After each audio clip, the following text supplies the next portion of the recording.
तू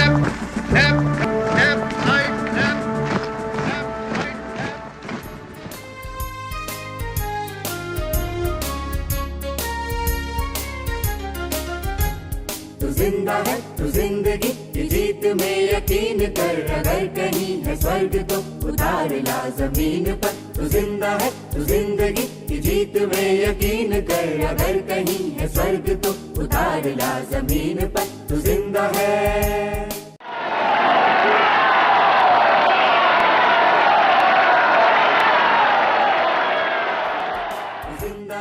जिंदगी की जीत में यकीन कर, अगर कहीं है स्वर्ग तो उतार ला जमीन पर। तू जिंदा है। ये गम के और 4 दिन, सितम के और 4 दिन, ये दिन भी जाएंगे गुजर गुजर गए 1000 दिन। ये गम के और 4 दिन, सितम के और 4 दिन, ये दिन भी जाएंगे गुजर गुजर गए 1000 दिन। कभी तो होगी इस चमन पे भी बहार की नजर, अगर कहीं है स्वर्ग तो उतार ला जमीन पर। तू जिंदा है तू जिंदगी की जीत में यकीन कर, अगर कहीं है स्वर्ग। हम कैसे समाज में रहते हैं जहाँ पर इंसान को अपना ही जीवन जीने की आज़ादी नहीं है। Women being raped and children being killed, and how insensitive our society has become. People are not wrong. What is wrong is their religion. What is wrong is their social ideology. Now the point is, do we want to sustain institutions in which equality and liberty cannot be sustained? एक समय था जब गरीबी से लड़ने की जरूरत थी, अब वो समय आया है जब सांप्रदायिकता से लड़ने की जरूरत है। Struggle against communalism can be properly waged by young people like you if you constantly interact with people who are around you. People are having so much of myths regarding Muslim community. हमारे खेलों तक पे असर देखने को मिलता है। अपने निजी स्वार्थों के लिए, निजी लाभ के लिए वो पूरे शहर का, पूरे समाज का माहौल बिल्कुल खराब कर देता है। I refuse to believe that a majority of our media is spreading hate or prejudice. आपस में इस तरह की चीजें चलती रहे, समाज बटा रहे और उनको रोटियां सेकने का जो मौका मिलता रहे। Generally, the people who perpetuate these crimes, they get away without getting any punishment. Suppose such a carnage breaks out around you, what are you going to do? Don't forget Afghanistan, don't forget Taliban, don't forget that these are the consequences of great internal strife produced by the same factors at work in our part of the world. Don't forget that. Fascism in India will not come in the form in which it has come in Europe. Fascism in India will come in the form of communism. Even if not in the short run, I'm quite optimistic in the long run it will be defeated. It has to be defeated because it cannot survive. Because history has not been shaped like this. And history will come to the rescue of the future of a great nation like India.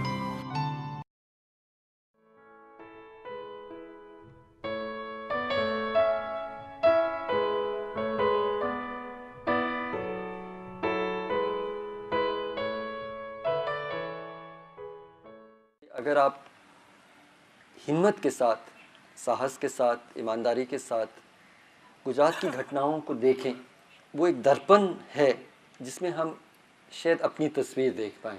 मेरा मानना है कि हम लोग आज आज़ादी की दूसरी लड़ाई में जाने अनजाने उलझे हुए हैं।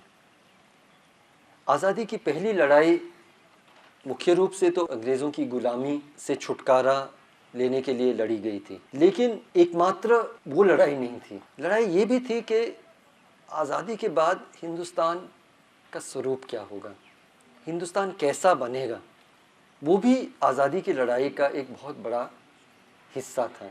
महात्मा गांधी के नेतृत्व में एक कल्पना की गई थी हिंदुस्तान की। कल्पना ये थी कि हिंदुस्तान जो बनेगा उसमें हर इंसान बराबर का हक रखेगा, भला ही वो अलग अलग मज़हब का हो, अलग अलग जाति का हो, अलग अलग लिंग का हो, अलग अलग वर्ग का हो, भाषाएं अलग बोले, वेशभूषा अलग हो, संस्कृति अलग हो।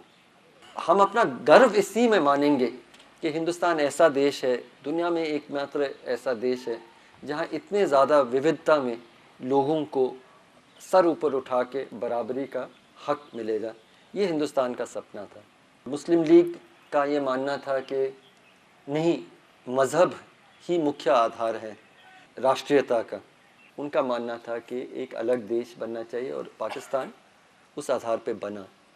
लेकिन ये याद रखना बहुत ज़रूरी है कि जो मुसलमान भारत में, हिंदुस्तान में बने रहे, वो उस सबका हिस्सा थे जहाँ पे बराबर के हक की बात की गई थी। दूसरी तरफ राष्ट्रीय स्वयंसेवक संघ, हिंदू महासभा मुसलमानों के लिए अलग देश नहीं चाहते थे, लेकिन ये ज़रूर चाहते थे कि मुसलमान यदि यहाँ रहे, क्रिश्चियन यहाँ रहे, दलित यहाँ रहे, आदिवासी यहाँ रहे, तो वो दूसरी श्रेणी के, मतलब डर के, सहम के, दब के जीने का हक ही रखेंगे। आज़ादी के थोड़े समय बाद ही गांधी जी की हत्या भी इस अतिवादी विचारधारा के लोगों के संगठनों के द्वारा की गई। और उसके बाद जो संविधान लिखा गया हिंदुस्तान का डॉक्टर अंबेडकर के नेतृत्व में, उसमें बहुत स्पष्ट रूप से वही परिकल्पना जो हिंदुस्तान की, जिसकी मैं बात कर रहा था, जहाँ पे हर इंसान बराबर का हक रखेगा, अलग अलग मज़हब के लोग, अलग अलग जाति के लोग, अलग अलग लिंग के लोग, वो संविधान लिखा गया। उस संविधान की रक्षा, उस परिकल्पना की रक्षा की लड़ाई आज फिर से छिड़ी हुई है। लगभग 1980 के आसपास अयोध्या के प्रतीक को लेके इस मुद्दे को एक बार फिर हिंदुस्तान के नागरिकों के सामने खोला गया। अयोध्या की लड़ाई इस छोटी सी ज़मीन के लिए नहीं, बल्कि वही हिंदुस्तान की जो परिकल्पना है उसके बारे में लड़ी गई। गुजरात की जो घटनाएं हैं वो एक तरह से उस लड़ाई की ऐसी कड़ी है जो निर्णायक सिद्ध हो सकता है कि हिंदुस्तान जो हमें विरासत में मिली, क्या हम उस हिंदुस्तान को अपने बच्चों को भी दे पाएंगे कि नहीं। तो जब मैं इस दर्पण को देखता हूँ, सबसे पहली चीज़ जो मुझे दिखती है वो हद से ज़्यादा इंसान कितना क्रूर हो सकता है वो दिखता है। साधारण लोग, हम और आप जैसे लोग, मेहनतकश जैसे यहाँ बैठे हैं, ऐसे ही लोग किस तरह से इतना परिवर्तन उनमें आ सका कि इस तरह की क्रूरता कर पाए, जिसकी मैं आज वर्णन करने में भी मेरा जिस्म कांप उठता है। और मैं वर्णन करने की कोशिश भी नहीं करूँगा, सिर्फ इतना कहूँगा कि छोटे छोटे बच्चों को ज़िंदा जलाना, गर्भवती महिलाओं के पेट काट डालना, सामूहिक बलात्कार, इस तरह की घटनाएं, बच्चों के ऊपर इसका क्या असर होगा वो डर लगता है सोचते। एक समिति थी महिलाओं की, जब वो जांच करने के लिए निकले तो एक 8 साल का बच्चा बोलता है कि मैं बताना चाहता हूँ, मैं बताऊँगा कि बलात्कार क्या होता है। तो वो कहते हैं नहीं कोई बात नहीं, आप नहीं मैं बताना चाहता हूँ, मैं जानता हूँ, मैंने देखा है, मैं बताऊँगा कि बलात्कार क्या होता है। तो उन्होंने कहा कि बताओ फिर क्या होता है बलात्कार। तो लड़का बताता है कि बलात्कार होता है कि औरत को नंगा करना और फिर उसको ज़िंदा जला देना। और जो लेखिका हैं वो लिखती हैं कि सिर्फ़ एक बच्चा इतनी सफाई से सच्चाई को बयान कर सकता है और कोई नहीं, क्योंकि यही हुआ गुजरात में और गुजरात के कोने कोने में।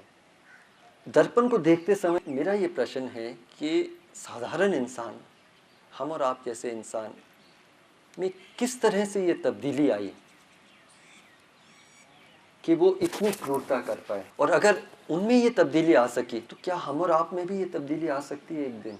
किस तरह का जहर सालों साल लोगों की आत्मा की गहराई तक पहुंचाई गई, जहाँ पे वो इस तरह की क्रूरता करने में अपने आप को तैयार कर पाए। शुरू में लोगों ने कहा कि अयोध्या से कार सेवक लौट रहे थे, मुसलमानों की एक भीड़ ने गोधरा के स्टेशन में उस पे वार किया और उसके बाद 60 लोग, जिसमें ज़्यादातर औरतें और बच्चे थे, वो ज़िंदा जल गए। और उसके आक्रोश में पूरे गुजरात में मुसलमानों की हत्या की गई, ये कहा गया। वो ट्रेन कैसे जला वो एक लंबी कहानी है और इतिहास ही बताएगा, क्योंकि अब वो कहते हैं कि बाहर से वो जलाया नहीं गया, अंदर से जलाया गया।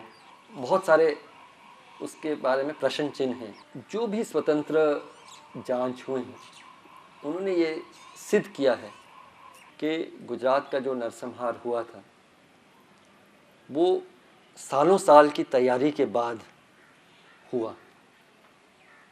और अगर ये सच है तो इतनी तैयारी, इतनी लंबी तैयारी को किसी ने पहचाना क्यों नहीं कि ये तैयारी हो रही है? किसी ने लोगों को चेतावनी क्यों नहीं दी?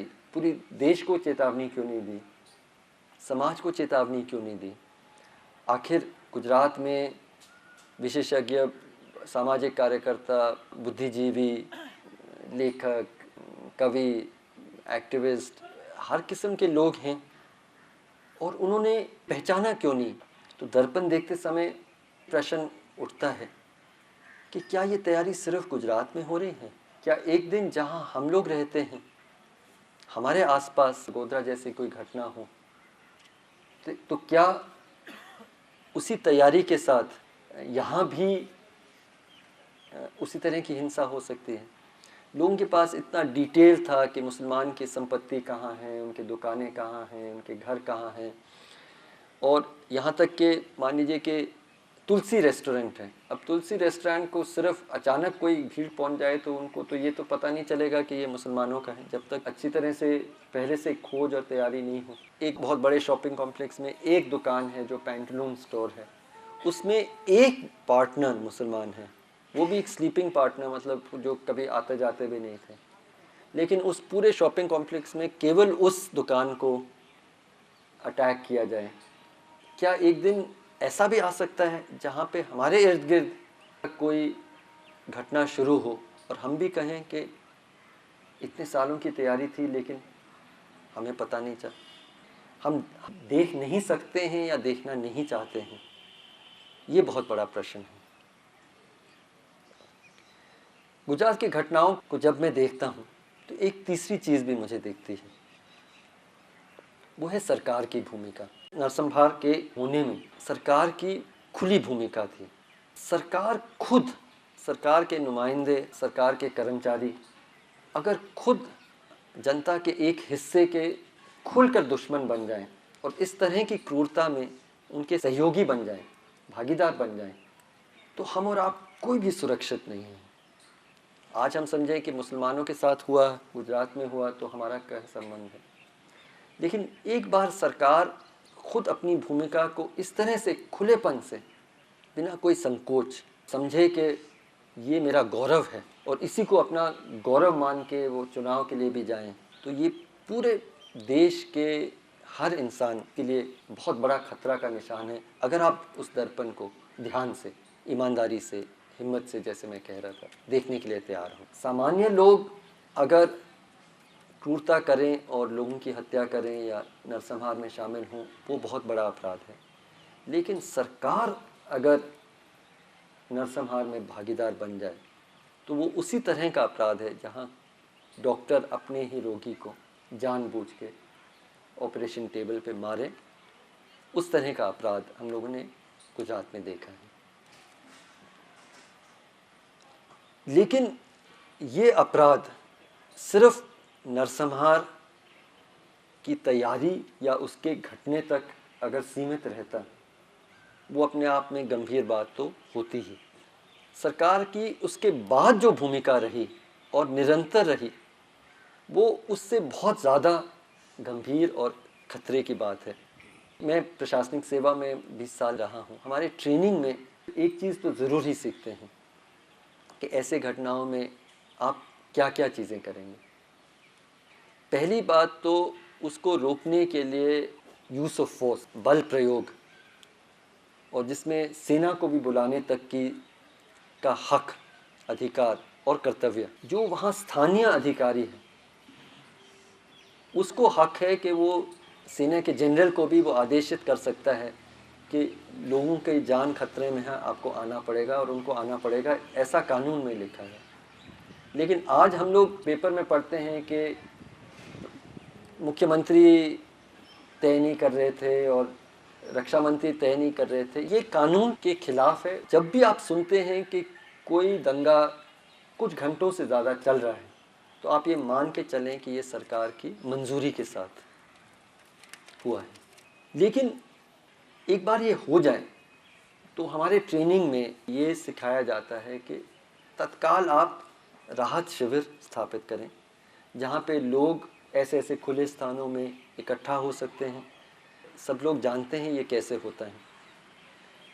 आज़ाद भारत में ये हमेशा हुआ है। सरकार ने 84 में भी इस तरह का नरसंहार होने दिया। एक बार हुआ तो सरकार ने ही राहत शिविर स्थापित किए। अब वो शर्म भी नहीं रही। सरकार ने कहा कि हम राहत शिविर स्थापित करेंगे ही नहीं, कर लो जो करना है। शाह आलम कैंप जो सबसे ज़्यादा प्रचलित कैंप है, उसमें एक दो रात खुद मैंने कहा कि मैं जाके सो के देखना चाहूँगा उनके दुख में कुछ बंटवारा करने के लिए। इतना ज़्यादा मुश्किल था वहाँ 10,000 लोगों के बीच में एक दरगाह के खुले आंगन में सोना, और 10,000, 11, 12,000 के बीच में केवल 18 शौचालय और नहाने की जगह थे। और लोग बताते थे कि कभी कभी 9 दिन लगते थे जब एक बार आपको मौका मिले कि आप नहा पाएँ। और आप कल्पना करिए कि सिर्फ जो कपड़े आप पहने हैं उसी को लेके आप किसी तरह से भागे हैं। आप समझें औरतें, उनकी क्या ज़रूरतें हो सकती हैं। लोग बताते थे कि जो अंडरवेयर है वो 9 दिन में एक बार, क्योंकि और तो था ही नहीं, उसी समय वो नहाते थे, फिर उसको धोते थे, फिर उसको उसी तरह से कहीं सिखाते थे, फिर पहन लेते थे और फिर बाहर निकलते थे। इस तरह से किसी न किसी तरह से लोगों ने ज़िंदगी काटी।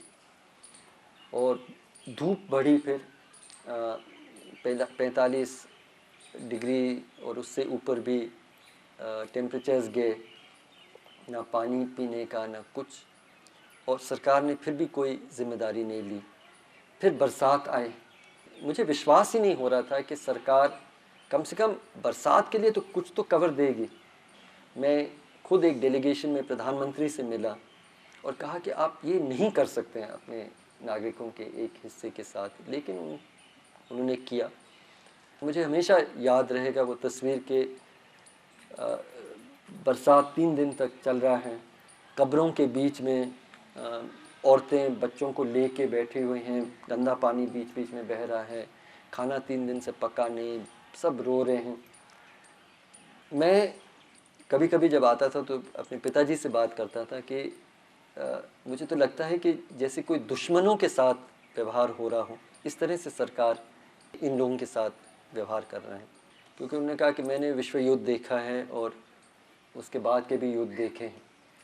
तो अगर कोई मान लीजिए कि ये प्रिजनर्स ऑफ वॉर थे, मतलब कि युद्ध में जो बंदी हो जाते हैं वो भी होते, तब भी सरकार कवर देती, उनको किसी तरह का आश्रय देता, भोजन देता, नहाने और शौच का प्रबंध करता। कहानी वहाँ भी ख़त्म नहीं हुई। 6 महीने 7 महीने तक ये मुसलमान समुदाय के द्वारा चलाए गए राहत शिविर चले। लेकिन वो चाह रहे थे उसके बाद कि हम तो चुनाव कराएंगे, और चुनाव आयोग कहे कि जब 2 लाख लोग राहत शिविरों में बैठे हैं तो आप कैसे चुनाव चला सकते हैं। तो उन्होंने कहा कि इन शिविरों को ही बंद करो। तो पहले तो हम खुद शिविर नहीं चलाएंगे, लेकिन जो शिविर खुद चला रहे हैं उसको भी ज़बरदस्ती बंद कराया गया, और बहुत ही ज़्यादा निर्ममता के साथ बंद कराया गया। कोई भी ये नहीं कहता है कि शिविर सालों साल चले। यद्यपि आप कश्मीरी पंडित की बात करें तो कश्मीरी पंडितों के जो शिविर जम्मू में या दिल्ली में चल रहे हैं 13-14 साल से सरकार खुद चला रही है। क्योंकि जब तक लोग अपने आप को सुरक्षित नहीं महसूस करें, जायज़ है कि राहत शिविर चलें और सरकार को चलाना चाहिए और उनको सहायता देना चाहिए।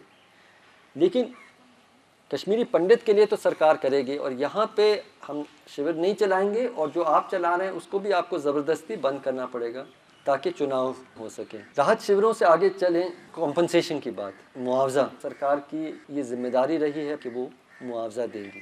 प्रधानमंत्री जी केवल एक बार नरसंहार से प्रभावित लोगों से मिलने गए थे।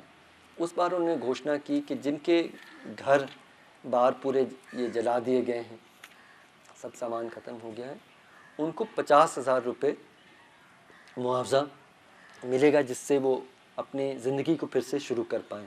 सरकार ने बहुत देर तक कोई आदेश नहीं निकाले, जब बहुत दबाव पड़ा तो आदेश निकाला, लेकिन उसमें थोड़ा सा परिवर्तन किया। उसमें लिखा कि 50,000 रुपये तक, और तक का मतलब है कि 500 रुपये, 1000 रुपये, 2000 रुपये। 90% लोगों को पूरा घर बार जलने और उसके पूरे सामान ख़त्म होने के बाद 10,000 रुपये से कम पैसे मिले। और 10,000 रुपये में आज आप जानते हैं कि एक झुग्गी झोपड़ी भी बनाना संभव नहीं है। आप लोग बेस्ट बेकरी मामले के बारे में अखबारों में ज़रूर पढ़ते होंगे, लेकिन बेस्ट बेकरी एक मामला है जहाँ पे पूरी कानूनी प्रक्रिया की धज्जियाँ उड़ाई गई। लेकिन वास्तव में गुजरात की घटनाओं के बाद लगभग 4,200 शिकायत पुलिस में दर्ज हुए, जिसमें से 2,200 केसेस में सरकार ने पूरी प्रक्रिया इतनी जल्दबाजी से कर ली और उन सब केसेस को बंद ही कर दिए। उसमें बहुत सारे तरीके अपनाए गए, एफआईआर में लोगों के नाम नहीं लिखे गए। उन्होंने ऐसे पुलिस अधिकारियों को ये जिम्मेदारी दी जांच की जो खुद इस नरसंहार में शामिल थे। उन्होंने जो विटनेसेस थे, साक्षी थे, उनके ऊपर खुल के दबाव डलवाया गया। तो बहुत सारे तरीक़ों से ये सारे केसेस भी बंद कर दिए गए। आखिरी बात सरकार की जब हम करेंगे तो पोटा की बात करते हैं। पोटा कानून बना है, बहुत डरावना सा कानून है, क्योंकि बहुत कम सबूत के आधार पे किसी को आप उम्र कैद और फांसी तक की भी सज़ा पोटा के अंदर दिला सकते हैं।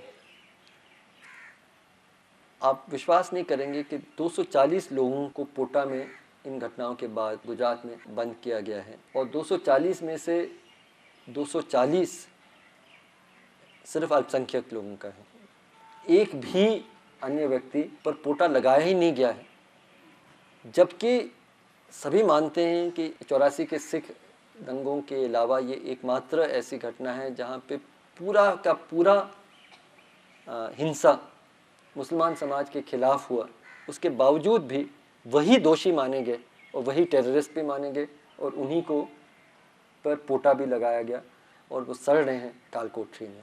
मानव क्रूरता हमने देखा दर्पण में, हमने सुनियोजित तैयारी से नरसंहार देखा, हमने सरकार को रक्षक से भक्षक बनते हुए भी देखा। इस सब से तो डर लगेगा ही, लेकिन सबसे ज़्यादा डर अगर मुझे किसी बात से लगता है वो है कि हमारे समाज को क्या हो। बहुत सारे लोगों ने तस्वीरें ली। एक तस्वीर है जहाँ पे मध्यम वर्गीय कुछ औरतें हंस खेल रही हैं और लगता है कि कोई त्यौहार है। कैमरा नीचे जाता है और आप पाते हैं कि वो औरतें बम बना रहे हैं, हथगोले बना रहे हैं, और फिर कैमरा पीछे जाता है और आप देख रहे हैं कि उसी समय वो नरसंहार चल रहा है और उसके लिए ये औरतें हथियार और बम बनाने में भागीदार हैं। ये हमारे समाज में क्या हो गया है, उस दर्पण को देख के मुझे डर लगता है। हमारे बच्चे इतनी बड़ी संख्या में, नौजवान लोग, आप जैसे ज़्यादातर लोग जो यहाँ उपस्थित हैं, आपकी उम्र के लोग, किस कारण से इतनी बड़ी संख्या में इस तरह की क्रूरता को अंजाम देने वाले संगठनों में शामिल हो रहे हैं? क्या कारण है? भगवान ना करे आपके इर्द गिर्द कल इस तरह का नरसंहार शुरू हो, तो आप कहाँ होंगे? आप क्या करेंगे? क्या आप भी खामोश रहेंगे?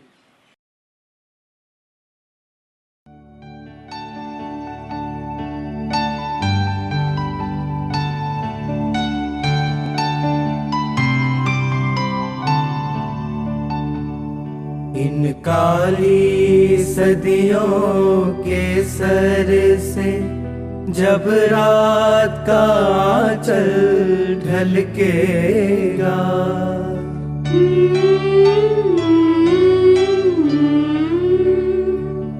जब दुख के बादल पिघलेंगे, जब सुख का सागर छलकेगा, जब अंबर झूम के नाचेगा, जब धरती नगमे गाएगी वो सुबह कभी तो आएगी, वो सुबह कभी